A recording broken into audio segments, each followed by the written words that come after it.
Muito bem-vinda, Bibiana está conosco aqui, acabou de entrar na nossa live, no nosso Café com Live. Seja muito bem-vinda, para a gente é um prazer muito grande ter você aqui, embelezando essa live, né? Que só tem dois mal acabados aqui na live, todo sempre só tem homem, homem, homem. Veio a primeira mulher, Márcio, desde que começamos o projeto de lives do Portal Fronteiras e começamos em grande estilo, né? Ter a Bibiana aqui conosco. Muito boa tarde, Bibiana. Boa tarde, meninos. Obrigada pelo convite. Surpreendente no meio de tudo isso, mas muito obrigada. Muito bem. Vamos lá, Márcio. Vamos.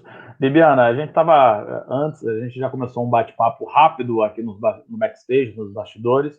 Eu já te pergunto de cara, primeiramente, em relação ao seu depoimento que foi postado no Facebook.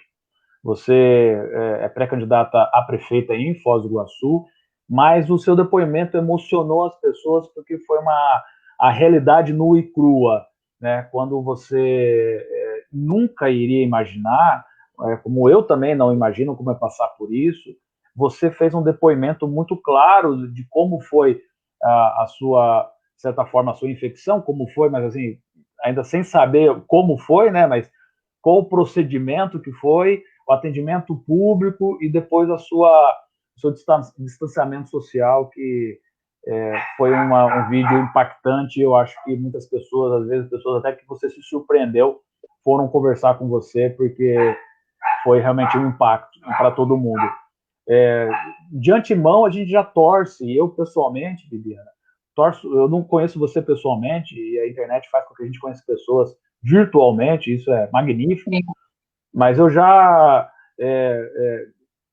assim, me solidarizo com o seu depoimento e já torço desde aquele dia, já torcia para você em relação a outros comentários, mas já especificamente sobre a sua questão pessoal, né, que é um enfrentamento muito grande. A gente deseja a você uma recuperação muito rápida e que você se fortaleça mais desse período, tanto espiritualmente como fisicamente, para que você possa sair dela cada vez mais forte. Esse é o meu desejo, e eu acredito que seja o desejo do portal, mas eu quero saber como foi essa história e como tudo começou. Se você puder recontar para aquelas pessoas que não puderam assistir o vídeo, te gostaria muito.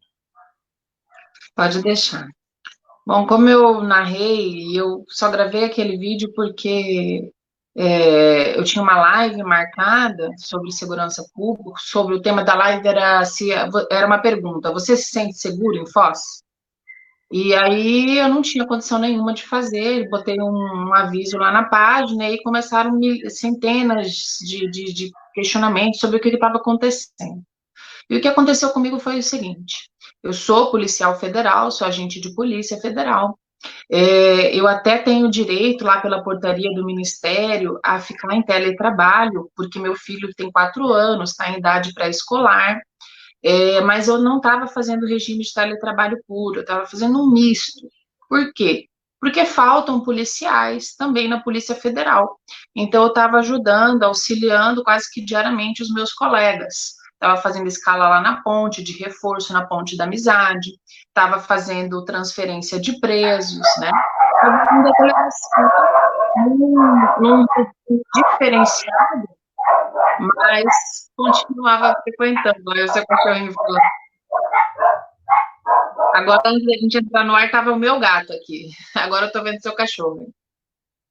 Então, eu estava trabalhando na polícia, né? E na polícia a gente está tendo vários casos de contaminação. Vários setores da Polícia Federal em Foz do Iguaçu estão com servidores afastados porque os colegas foram contaminados.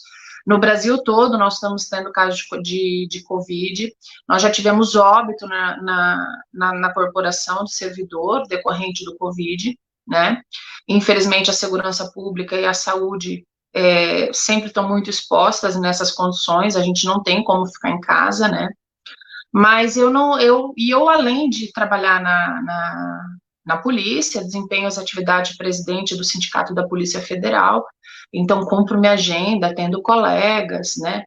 E estou fazendo meu trabalho de pré-campanha ali, trabalho de formiguinha, com a minha equipe pequena ali dentro do partido, participando das lives, gravando com pré-candidatos. E eu só fui fazer o teste, até então eu não me sentia mal. Eu só fui fazer o teste porque a minha mãe, que fez aniversário essa semana, 14 de julho, a minha mãe é do grupo de risco, minha mãe tem uma série de problemas de saúde, problema cardíaco, minha mãe está num grupo de super mega risco. E a gente não se vê, a minha mãe não mora aqui em Campo Grande, então a gente não se vê desde final de janeiro. E quando ela veio passar o aniversário do Lucas aqui, o meu aniversário em Foz, e a gente nunca passa tanto tempo assim sem se ver. Só que quando começou a pandemia, minha mãe se fechou em casa, no apartamento dela, lá em Campo Grande, e desde então nem eu, nem meu irmão, que é médico, a gente não chega perto dela, né? Ela está efetivamente isolada. E aí eu conversei com meu irmão, falei, não, eu vou fazer um teste, se tiver tudo ok comigo, eu vou pegar o Lucas e eu vou visitar a mãe no aniversário, mas primeiro eu vou fazer o teste só para seguro, né? E aí eu fui fazer o teste, fiz o IgG e IgM, fiz particular, porque na rede pública, se não tiver sintoma, nem por decreto você faz, e no plano de saúde está demorando até 5 dias para chegar o resultado, porque eles estão mandando os testes para serem feitos em Curitiba para economizar, né? É assim mesmo, você paga plano de saúde a vida inteira para você entrar numa análise de custo lá, né? Mas tudo bem. Agora, inclusive, vocês viram que essa semana a ANS até desobrigou os planos de saúde de fazerem o teste do Covid, né? Então, se eu fosse procurar essa semana, talvez nem tivesse direito de fazer o teste. Exatamente. Mas aí fui lá, paguei. Aí o rapaz, não, daqui a 40 minutos a senhora pode acessar. Aí, dali a 40 minutos, eu estava na rua trabalhando, passei lá no laboratório de volta. Aí, a hora que eu entrei no laboratório, assim, a moça já olhou assim, a senhora veio pegar? Eu falei, sim. A hora que eu peguei, ela, não foi só a senhora, teve um outro colega seu da polícia que também testou positivo hoje. Aí eu nem tinha aberto ainda meu exame, ela já falou para mim, né, que eu tinha testado positivo, porque ela tinha me identificado o nome da pessoa, né? Sim. Aí eu abri, deu IgG e o IgM positivos, o que por si só já é estranho, porque se você tem um, não era para você ter o outro. Porque um diz se você já teve, o outro diz se você tá tendo. Aí eu falei, não, mas isso aqui tá certo. Aí o rapaz falou assim, veja bem e tal, a gente ficou sabendo que dá para ser assim e tal. Assim, o pior de tudo nessa doença é que nada é uma certeza. Aí eu peguei e na hora peguei e liguei pro meu irmão, que é médico. Liguei para ele e falei, Felipe, olha aqui esse exame. Aí ele olhou e falou, de quem que é esse exame? Falei, é meu.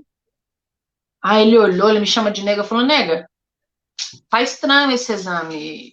Ou você já teve, tá tendo de novo, ou você tá tendo, tá no final, você tá com sintoma? Eu falei, não. Ele falou, não, volta no laboratório e faz o do cotonete. Aí voltei lá no laboratório, fiz o exame, aquele que enfia o cotonete no nariz da gente, parece que vai cutucar o cérebro lá. Aí fiz aquele lá, num dia eu gastei R$900 em exame, tá? Aí peguei e fiz, dali a 40 minutos novamente, aí eu acessei pela internet, não fui lá, acessei pela internet, e aí estava lá positivo. Então, eu tenho um IgG, um IgM, tenho um PCR dizendo que eu tô com Covid. Aí eu fiquei bem assustada, né? Vim para casa, liguei pro meu irmão, mostrei o exame para ele, ele falou assim, não, realmente você pode ir pro isolamento. Aí tá, aí avisei lá na polícia, até para eles isolarem o resto dos colegas com quem eu estava tendo contato, avisei lá no partido, porque eu tinha gravado, tinha chegado perto de um monte de gente, estava trabalhando normal, né? E aí, assim, na primeira noite, foi assim, eu não estava sentindo sintomas. Mas aí eu conversei com meu irmão, conversei com outros amigos que são médicos aqui em Foz, aí falou, ó, aí começam a fazer todas aquelas observações do que você tem que tomar muito cuidado, né? Ó, cuidado, se você sentir isso, corre para o hospital. Se você sentir aquele outro, você também corre para o hospital. Seu cuidado com isso, porque isso aí pode ser uma evolução. Cuidado que é muito rápido. E aí todo mundo que é da área de saúde, coloca, assim, 50 alertas para você que são, assim, horrorosos, né? E aí, ali na polícia, logo correu a notícia que eu estava doente, aí vários colegas, cuidado, porque eu não tive, mas meu irmão teve lá no Rio de Janeiro, está em estado grave, está no respirador. Aí me liga o colega lá de Brasília, cuidado, lembra daquele colega antigão? Então, ele morreu, ele foi pro respirador e não aguentou. Nossa. E aí começa assim, você vê que a preocupação das pessoas, mas é aterrorizante, porque aí a sua cabeça não para mais, né? Aí a sua cabeça não para mais, porque você fica pensando como é que você vai evoluir, né? E aí, no outro dia, eu creio que eu estava no começo da infecção, porque no outro dia já começaram os sintomas. O PCR deve ter pego ali meu primeiro, segundo dia, terceiro dia, porque no outro dia, efetivamente, eu acordei com o pacote Covid completo. Dor de garganta, congestão nasal, dor de cabeça, um cansaço absurdo, uma dor no corpo, diarreia, assim, sabe? Eu já tive dengue 2 vezes, mas o Covid é como se fosse uma super dengue. E eu senti esses sintomas fortes, contínuos, durante 6 dias seguidos. E aí, meu acompanhamento tá sendo feito pelo meu irmão, à distância, por um outro amigo médico aqui de Foz, que me liga, como é que tá isso, como é que tá aquilo, mede a temperatura, põe o telefone mais perto, quero ver como é que está, se você tá com falta de ar, se não tá, e todo mundo fala para você, se tiver falta de ar, corre para o médico, se tiver falta de ar, corre para o hospital, mas é, é um, é uma, é uma luta que você passa o dia inteiro, porque você não quer enlouquecer. E porque qualquer pessoa sabe que a condição psicológica de qualquer paciente, ela influencia na recuperação do paciente. Só que com todo mundo falando para você, e você realmente, você liga, eu não posso mais assistir televisão esses dias, não dá. Não dá para ligar o noticiário, porque senão você fica vendo quantas pessoas morreram, quantas pessoas, como é que a curva está subindo, está descendo, e está faltando vaga. Só que, por outro lado, você tem que ter uma percepção muito aguçada ali, ficar se monitorando o tempo inteiro. Porque, na verdade, isso é que é o assustador. Se você tem dengue, você vai no médico, o médico vai falar, toma isso, isso, isso, e beleza. Ó, meu gato miando aqui. Um deles. Ó, calma, Alvin. Ó, e se você tem qualquer outra, se você tem uma pneumonia, se você tem qualquer caso grave de doença, aí eu tenho catapora, sarampo, que a gente não quer ter em criança, você vai tomar medicação e você sabe que vai funcionar. O que é pavoroso no Covid é você saber que não tem o que te dar. E aí, por exemplo, vários amigos meus falaram, faz um exame de imagem no seu pulmão, para você ver se seu pulmão está sendo afetado, faz um exame para ver se seu pulmão foi lesionado. Aí eu peguei e falei com desses amigos médicos, falei, olha, como é que eu faço para fazer um exame do meu pulmão? Aí ele falou assim, Bibiana, não faz. Eu falei, como não faz? Não faz. Se você chegar hoje lá no seu plano de saúde, eles não vão parar o equipamento para fazer o teste numa pessoa que está com Covid, porque depois eles vão ter que parar muito tempo o equipamento para liberar ele para as pessoas que não estão. Eu falei, como assim? Ele falou, não, você não faz exame de imagem hoje. Aí eu fiquei quieta e falei assim, não, mas também, Bibiana, fica tranquilo, porque não adianta fazer. Porque se seu pulmão for lesionado, não tem o que a gente fazer hoje. Aí é tipo assim, você toma uma série de medicamentos que são para atacar o sintoma, porque você sabe que não tem remédio nenhum que vai te curar. Um exame que pode constatar uma lesão, você também não faz, porque se você tiver sido lesionada, também não tem o que fazer.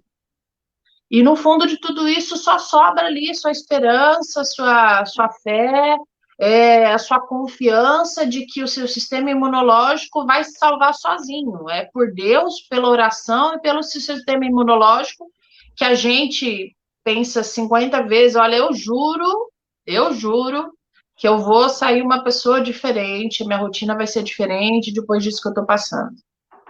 Todas as vezes que eu trabalhei mais do que devia, que me alimentei, fiquei 10 horas sem comer no trabalho, depois comi errado. Eu prometo para o meu corpo que eu nunca mais vou negligenciar ele por conta de trabalho e das outras obrigações, porque é assustador você saber que você está por sua conta. E esse é o temor. Você ter medo de, tipo assim, eu não quero, tipo assim, você não quer procurar atendimento porque você tem medo de medirem a sua oxigenação e ver que você tem que ir para uma máquina.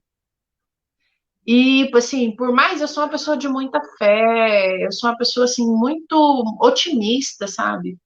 Mas uma coisa é você mandar uma mensagem para uma pessoa que está doente de alguma coisa que tem cura, que tem tratamento efetivo. E você falar, não, fica tranquilo, ó, faz uma dietinha, ó, toma um remédio, ó, come direito. Daí com dias você vai estar bem. E outra coisa é você passar a noite acordado, pensando se você não vai parar no respirador e nunca mais vai voltar. Aí você para pensar muita coisa. Muita coisa. A gente para pensar, eu tenho dormido muito pouco, durmo algumas horas, acordo, durmo, acordo, e fico pensando no meu filho, né? E a gente fica pensando o que vale a pena, o que não vale a pena.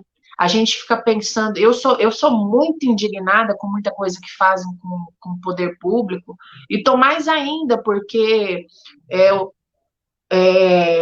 a gente não está tendo atendimento nenhum. Você vira um número numa estatística, e se você não for um problema para resolver porque você precisa de um respirador, tipo, se você não está precisando de um respirador, o problema já está resolvido. Mas não está resolvido. As pessoas não estão tendo suporte nenhum, amparo nenhum. Eu testei positivo na quarta foi notificado, mas só no sábado uma pessoa da vigilância veio bater no meu portão e assim com um despreparo, com um desdém, assim, sabe? Tocou o meu interfone, meu portão é fechado, tocou o interfone, e aí perguntou, é da casa da Bibiana? Eu falei, é. Aí, então tá bom. Eu falei, tá, mas quem gostaria? Não, aqui é da vigilância, só para saber se você tá em casa. E aí a pessoa foi embora.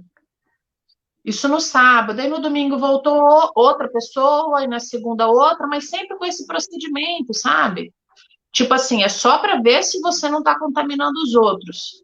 Mas ninguém pergunta para você, você está precisando de alguma coisa? Você está bem? Você está passando bem? Quais são os sintomas? Você acha que você está melhorando? Você acha que se você está piorando? Gente, tem uma pessoa do outro lado.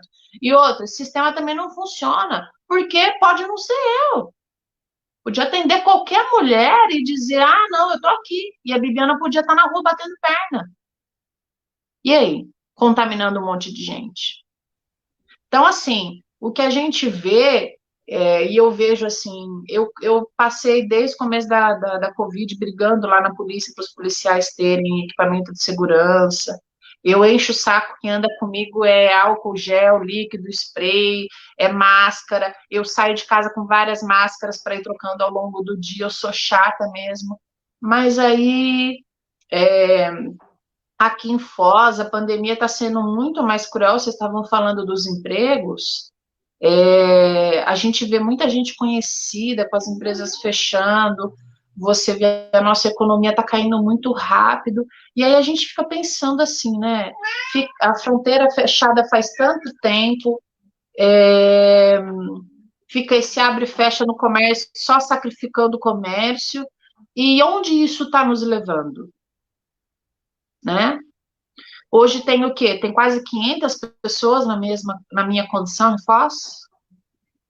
Quase 500 pessoas Quase 500 contaminadas, pessoas. Sim, sim. né? Segregadas do trabalho, morrendo de medo de não passar para os seus familiares, rezando para não precisar de um respirador, né? Isso é além da imaginação de qualquer de qualquer quadro de saúde, né? Saber que foram gastos mais de 30 milhões em tese com equipamentos, com material para Covid, e ainda assim fica esse abre e fecha, beleza, agora abriu o comércio de novo. Será que daqui a 10 dias não vão estar fechando, infernizando os comerciantes? Né? E parece que e o atendimento, e aí se discute muito a medicação, o que pode tomar, o que não pode, mas efetivamente aqui em Foz, ninguém está recebendo kit de nada. A orientação é vai para casa. Sendo que essa orientação do vai para casa, inclusive quando você está doente, você vai pesquisar tudo e mais um pouco da doença, esse protocolo já mudou. Esse protocolo já mudou, inclusive na Europa, que começou o surto antes, eles estão mandando quanto antes você ir para o hospital, quanto antes você procurar atendimento. E aqui no Brasil ainda continuam mandando a gente para casa, né? Então, assim, eu sei que tem sido os dias mais longos que eu tenho recordação. Graças a Deus, de ontem para cá, alguns dos sintomas começaram a ceder. Eu estou conseguindo engolir melhor, falar melhor, porque a congestão nasal e a dor de garganta estão diminuindo. Eu continuo com bastante dor de cabeça, essa não passa, não passa. A sensação de cansaço é cansaço assim de você fazer força para levantar da cama. É cansaço de você levantar do sofá na sala para ir pegar água na cozinha e assim sentir exausto. É muito cruel. Pensa numa dengue 50 vezes potencializada. É muito, muito, muito forte. Então, de ontem para cá, os sintomas têm cedido, graças ao meu sistema imunológico, a medicação, que é uma lista gigante de coisas que eu estou tomando, por indicação de vários médicos diferentes, mas o que eu digo para vocês é que ninguém, por mais, cada um com a sua história, com a sua experiência, com a sua idade, com a sua perspectiva de vida, ninguém sai desse isolamento, dessa doença, com a mesma visão das coisas. Agora, eu queria pedir só para as pessoas que não têm ou não tiveram, ou se Deus quiser não tenham, que ao menos consigam desenvolver um pouquinho de empatia com quem está doente, sabe? Falar que é histeria, sabe? Falar que estão superestimando, que estão criando um problema que não existe. É muito fácil quando o problema não é seu. É muito fácil. É muito fácil, né? Subestimar a dor dos outros, o desespero, o medo dos outros, é o tipo de coisa que me deixa preocupada, porque a gente quer ter esperança de que depois de tudo isso, a nossa sociedade vai ser melhor. Mas, infelizmente, algumas pessoas demonstram que talvez não. Talvez não. Porque se você não precisa sentir a minha dor para acreditar que eu estou sentindo. Você não precisa estar acordado às 2 da manhã, rezando para melhorar pelo seu filho, para respeitar isso, né? Eu espero sinceramente que a nossa cidade e as pessoas que moram nela possam se tornar minimamente mais humanas, porque a gente vai precisar de uma força social muito grande para se reconstruir depois de tudo isso.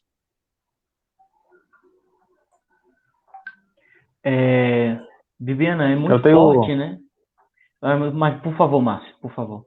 Não, assim, a Bibiana conseguiu também, através agora desse depoimento, refletir muito daquilo que ela disse no vídeo, e é impactante mesmo, porque faz repensar.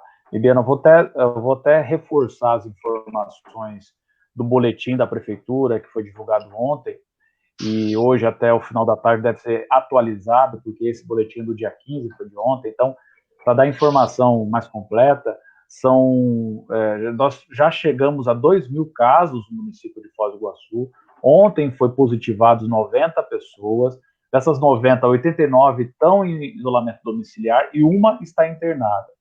Desses 2.000 casos já confirmados, 1.403 já estão recuperados, e atualizando o número que você citou, 535 estão em isolamento domiciliar, como você, e 42 pessoas estão internadas, e o município também registrou 20 óbitos, ou seja, não é, a gente tem a plena certeza que não é algo que seja de não se preocupar, pelo contrário, né, o poder público tem que se preocupar, sim, com esses dados que ele mesmo publica. Mas deixa eu te fazer uma pergunta. Você, dentro desse panorama que está sendo discutido no Brasil, aqui em Foz do Iguaçu começou uma discussão pela Câmara de Vereadores e a Prefeitura já hoje mesmo passou uma informação dizendo que não vai adotar o tratamento precoce. Qual que é a sua opinião? E se isso, de fato, pode ser discutido, levado em consideração pela Prefeitura ou pela Secretaria de Saúde, obviamente tendo aprovação médica. Qual que é a sua opinião sobre isso? Bom, a minha opinião é como paciente, né?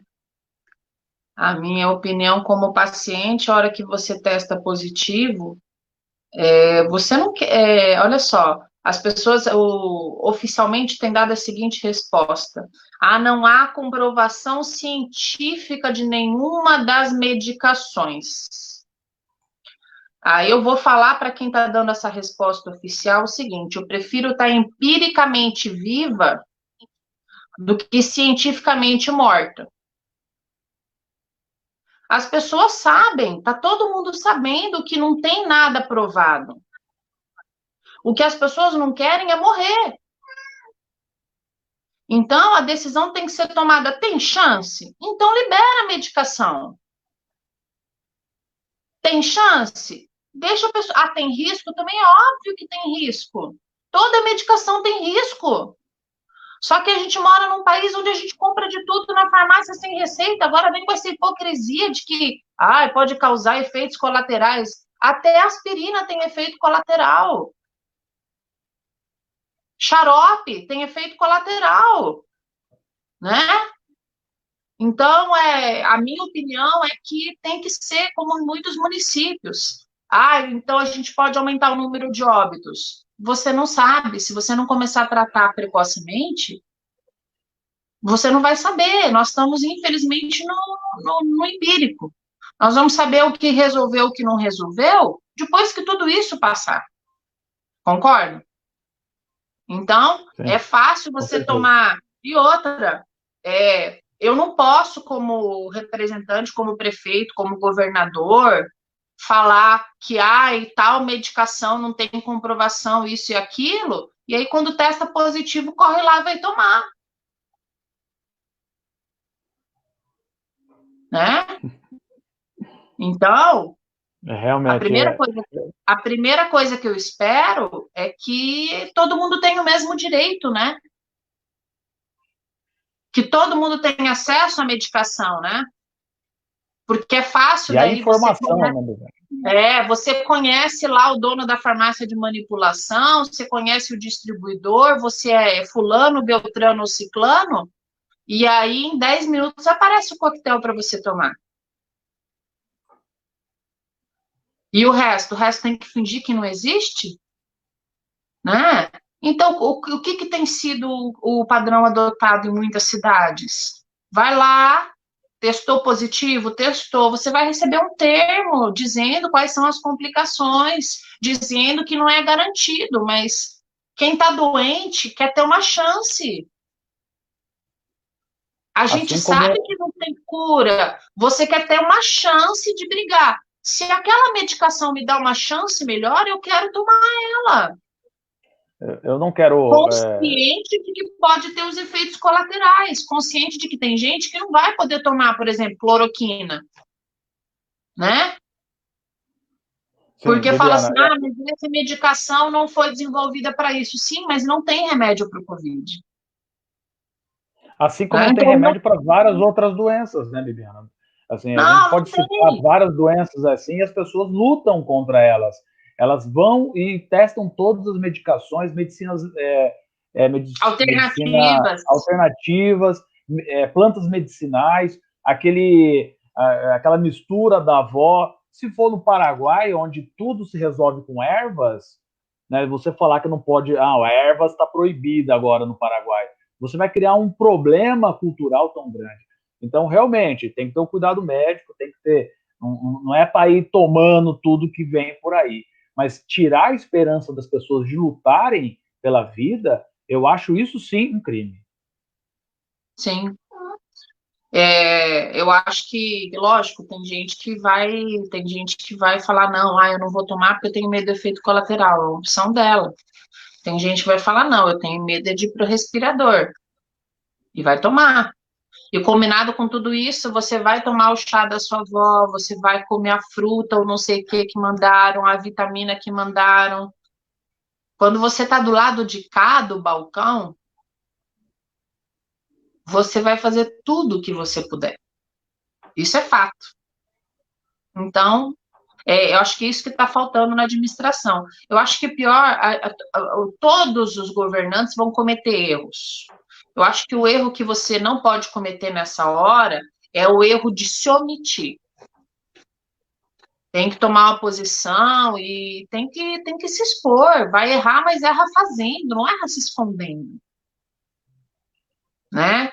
Vai lá, vai ver como é que está o atendimento, vai ver como é que está o coitado do servidor lá da saúde, sem equipamento de segurança, né? Vai ver como é que está o cara lá, vai lá e manda fazer uma barreira fechando o bairro A ou B, agora estão fechando de novo o Morumbi, e nem quer se preocupar como é que a pessoa que está trabalhando lá na barreira está se virando. É fácil, é muito fácil. Acho que Eles fecham o bairro como se fosse um condomínio fechado, né? Então, fechou, todo mundo vai viver em paz, ninguém precisa trabalhar, ninguém precisa fazer nada. Leva o Estado e assim por diante, você tem a obrigação e você é responsável pelos atos públicos. Ou seja, o que a gente passa aqui embaixo as leis são diferentes, como dizia um cantor que eu não lembro agora. Não, e assim, a gente cobra muito do prefeito, porque eu sempre falo, as pessoas moram nas cidades. As pessoas moram nas cidades. E por conta do nosso trabalho na Polícia Federal, a gente tem um pouco da noção de como está sendo o enfrentamento no Brasil todo, porque eu converso diariamente com pessoas do Brasil todo. E Foz do Iguaçu me preocupa porque nós estamos sendo massacrados economicamente, de um modo que eu não estou vendo em nenhuma outra cidade do Brasil. E me preocupa porque é uma tendência que aqui o desemprego seja mais acentuado. E a gente sempre depende daquela variável, do câmbio, do dólar, normalmente, né? E aí, considerando a dificuldade financeira que o Paraguai vai estar quando reabrir, e os milhares de brasileiros que dependem não só do produto que vem de lá, mas da vaga de emprego que tem lá no Paraguai. O que me preocupa é o seguinte, quando nem todos nós vamos sobreviver, com certeza não seremos as mesmas pessoas, e os que sobreviverem vão viver tempos, não é ser pessimista, não, é ser realista, vão viver tempos difíceis aqui na nossa região. O que me preocupa é a falta de um planejamento concreto de enfrentamento para o que vem depois. Porque os números da violência estão aumentando a cada dia, nós estamos tendo um empobrecimento em massa, nós vamos ter muitas pessoas jogadas para a informalidade, e aí eu me questiono, o que está sendo planejado para isso? Né?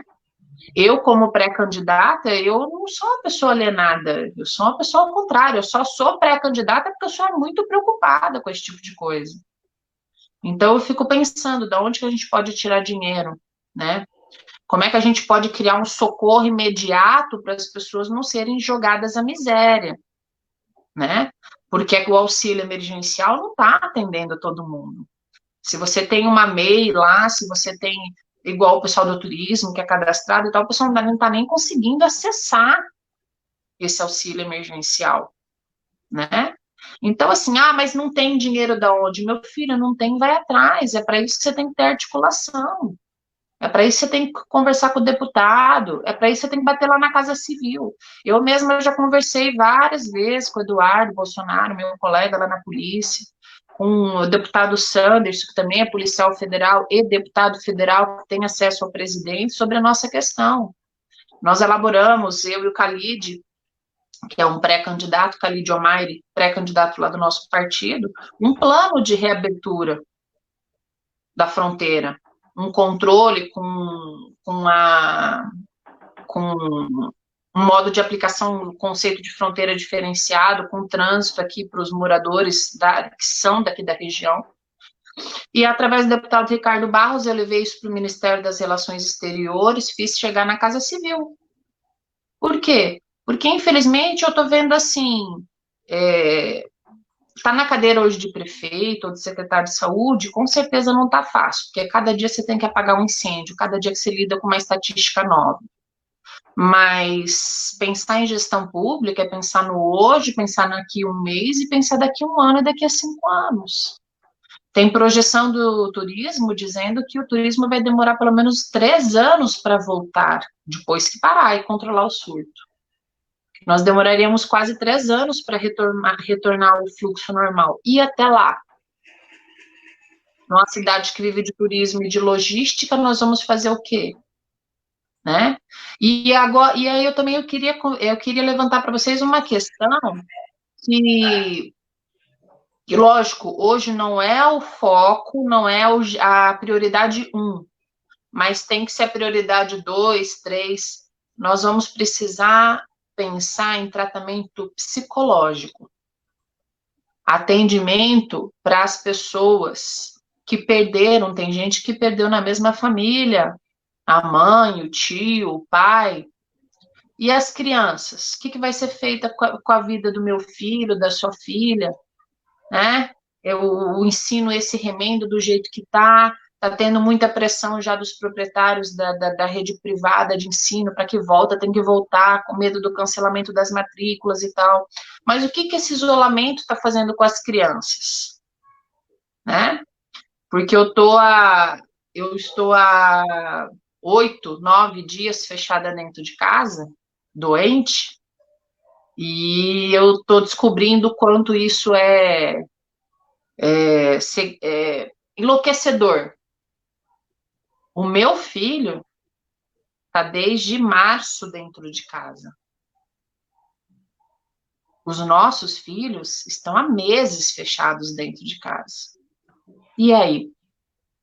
Como é que nós vamos acompanhar? Na rede privada, quem tem condição vai lá pagar o terapeuta, a professora, né? A psicopedagoga vai estar acompanhando. Será que a rede pública vai estar preparada? Se esse ano pode estar perdido, beleza. E para o ano que vem, como é que as salas vão estar adaptadas para receber esses alunos? Porque senão eu como mãe, vocês como pais, sabe, a gente não vai mandar para a escola. Enquanto não for seguro, você não vai mandar para a escola. Um retrocesso, né? Um retrocesso educacional muito grande, né? A gente vai enfrentar a partir de agora, que as consequências vão ser claras a partir de 2021. Bibiana, deixa eu fazer uma pergunta relacionada a essa tua pré-candidatura. Você está aí nesse período de quarentena e já vem, junto com toda a população, repensando o modo de viver, né? Tem uma palavra muito mágica que todo mundo fala, que é se reinventar.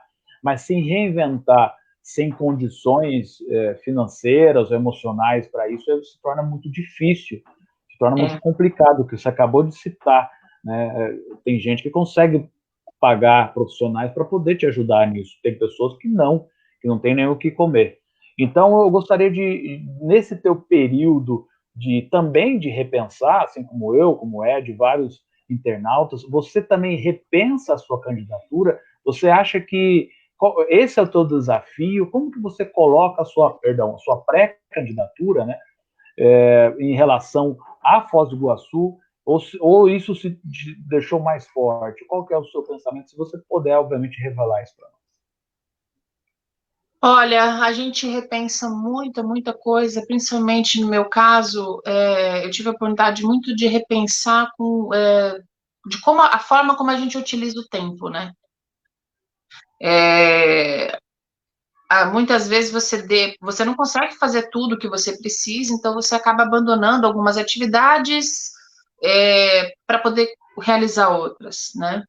A gente tem que ter prioridades, tem que ter objetivos.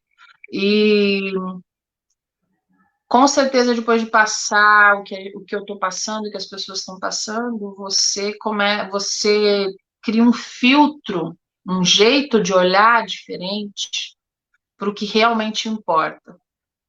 Eu dediquei os últimos 10 anos da minha vida aqui em Foz do Iguaçu e antes disso em outros lugares, sempre desempenhando trabalho social, junto com crianças, com pessoas de área de risco, junto aos animais, o pessoal da causa animal. Aqui estava o meu gato miando, porque eu tenho 4 gatos e 3 cachorros dentro de casa, né? Só 2 não são resgate, o resto é tudo resgate. Essa sensação de impotência só me fez perceber que numa coisa até hoje eu estava certa, que a gente tem que lutar pelas pessoas, que a gente tem que investir nas pessoas, que não adiantam as grandes propostas mirabolantes, ou os grandes projetos que levam em consideração só número, PIB, atividade econômica. A gente vai ter que gerar, sim, empregos, isso vai ser uma preocupação de qualquer administrador, mas o meu foco fica mais reforçado ainda em atender as pessoas. Muitas das nossas propostas dentro do nosso projeto circulam em torno de núcleos de cidadania, e eu vou focar mais nisso ainda. Eu acho que em tempos difíceis, a presença, não só estatal, mas a presença humanitária, aproximar as comunidades religiosas, aproximar servidores como servidores da segurança, da comunidade, estimular o voluntariado, trazer para as comunidades, principalmente que vão estar mais expostas na nossa cidade, a esse momento de maior vulnerabilidade, essa presença humanitária que vai manter as pessoas acreditando numa reconstrução. E numa noite dessas eu perdi o sono e eu leio muito, né? E quanto menos durmo, mais leio, e é um ciclo que alimenta, né? E eu estava lendo, eu sou apaixonada pelo Barack Obama e pelas muitas das medidas políticas dele, a visão de administração que ele teve nos Estados Unidos. E terminando de ler uma passagem de algumas soluções políticas que ele tomou em algumas regiões dos Estados Unidos mais sensibilizadas, como o sul dos Estados Unidos, que até hoje sofre com os efeitos do furacão Katrina, como é que eles estão fazendo para reconstruir, etc. Eu terminei de ler, estudar, fiz meus apontamentos, e eu fiz uma das orações talvez mais sinceras em relação ao meu projeto que eu já tenha feito. Eu quero ajudar a nossa cidade a se reconstruir uma família por vez, um emprego por vez, um sonho por vez. Não vão ter soluções mágicas ou de massa. Nós temos que começar pelas pessoas e pelos sonhos que elas tinham antes de tudo isso, para que as pessoas continuem acreditando. Esse é o meu propósito. E eu não penso de forma nenhuma em desistir, ao contrário, eu acho que algumas missões e algumas experiências e provações só fazem para reforçar os propósitos de cada um. E se Deus me abençoar de eu sair mais ou menos inteira do Covid, eu quero aproveitar para usar essa experiência para ajudar todas as pessoas que também passaram, de forma direta ou indiretamente por ela. Perfeito. Muito bem, Bibiana. Da minha parte, muito obrigado pelo seu depoimento sincero e verdadeiro. A gente consegue sentir isso. E com certeza teremos outras oportunidades. A caminhada nem começou direito, né, tanto em questão em relação às eleições, à pré-candidatura, e assim também como discutir a cidade, independentemente do que vai acontecer daqui para frente.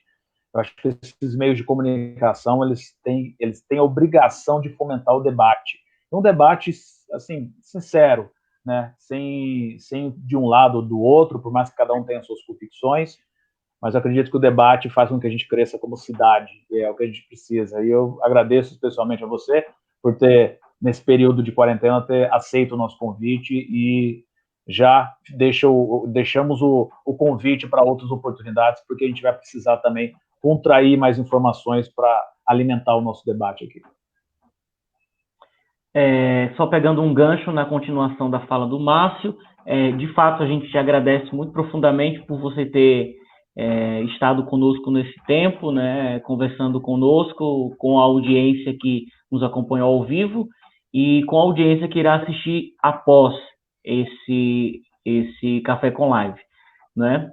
É uma situação de fato muito difícil, né, quando a gente ouve os relatos, você falando, né, com detalhes, com riqueza de detalhes, por ser agente da Polícia Federal ajuda nisso, né? Você falou tudo muito explicado, e isso traz uma proximidade de empatia, né? Então a gente ouve e a gente sente o que você sentiu, ou pelo menos conjectura o que você tenha sentido, né? E o que você está passando. Então, antes de mais nada, o Márcio falou que a gente vai te convidar outras vezes, mas eu queria que você soubesse que você pode pedir também para falar. Então, só, meninos, eu preciso desabafar, vamos fazer outra live? Eu preciso compartilhar coisas com vocês e com a audiência de vocês. Porque você falando, Bibiana, comigo, com o Márcio, você está falando com força. Então, nós somos esse canal que interliga você com as pessoas e as pessoas com você e nós com as pessoas. Então, a gente precisa disso, né? E você tem o nosso canal aqui do Portal Fronteiras aberto. Sempre que você quiser, precisar, estiver disponível, a gente está aqui para te ouvir, para saber mais sobre sua experiência, o que você tem vivido, o que você tem passado. E, sobretudo, também, quando tudo isso passar e você já estiver curada, a gente te vê pessoalmente, te dá um abraço e fazer uma nova entrevista também. Mas daqui até o final desse processo, para você, o canal está aberto para que você volte outras vezes. Tá bom, muito obrigada, meninos. E olha, eu vou pedir para vocês o que eu pedi aquele dia no vídeo. Não sei qual que é a religião de cada um, mas espero que cada um tenha fé, independente da sua religião. Se puder, hoje, antes de dormir, do seu jeito, lá, se for rezar uma Ave Maria, um Pai Nosso, se for só conversar com o cara lá de cima, lembra de mim, tá bom? E das outras pessoas que estão precisando muito. Que haja cloroquina, eu prefiro Ave Maria, viu? Porque só a cloroquina não está dando conta, viu? Só a ivermectina, só a azitromicina não vai resolver tudo isso. Estamos precisando de muita Ave Maria nessa hora. Eu faço o texto da Santa Misericórdia.